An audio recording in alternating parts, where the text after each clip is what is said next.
La semaine de prière pour l'unité des chrétiens, des travaux se poursuivent à la cathédrale Sainte-Marie de Libreville. Catholiques et protestants ont pour thème à débattre au cours de ces assises. Le Christ était-il divisé? La messe d'ouverture a été conduite par leur Excellence, Monseigneur Basile V et Assomo Edon Ondo, respectivement archevêque de Libreville et président de l'Église évangélique du Gabon. C'était en présence de Blondine Joël Adamvé. La réconciliation des chrétiens est urgente aujourd'hui et à ce propos, d'incomparables échanges. Mais quand la vocation écuménique ne se concrétise pas dans la communion, elle ne conduit nulle part. C'est avec 1 Corinthiens 1:1-13 que la semaine de l'unité chrétienne a été ouverte à la cathédrale Sainte-Marie de Libreville. Ce texte démontre d'une manière béate les germes de la division des premiers instants du christianisme. Paul rétorque que le Christ n'est pas divisé. Nous réfléchissons sur ce que Saint Paul a dit aux Corinthiens.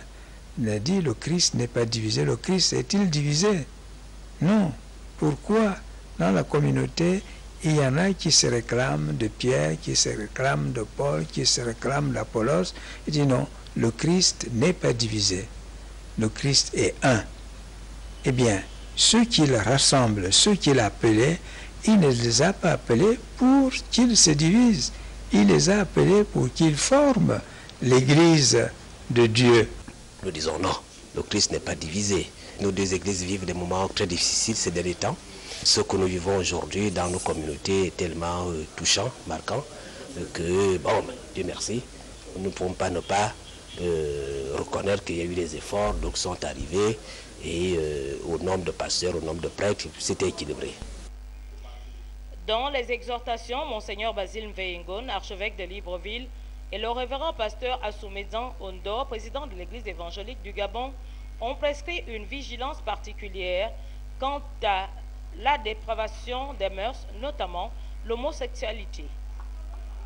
Nous ne pouvons pas accepter des familles femme-femme, homme-homme. Ça n'entre pas dans le dessein de Dieu.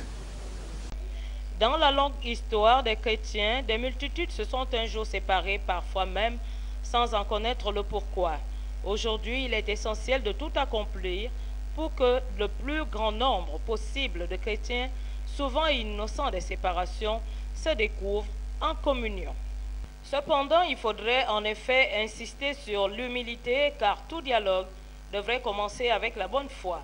Convenir ensemble que Dieu nous appelle à l'humilité, c'est renoncer logiquement à se prétendre meilleur ou supérieur aux autres.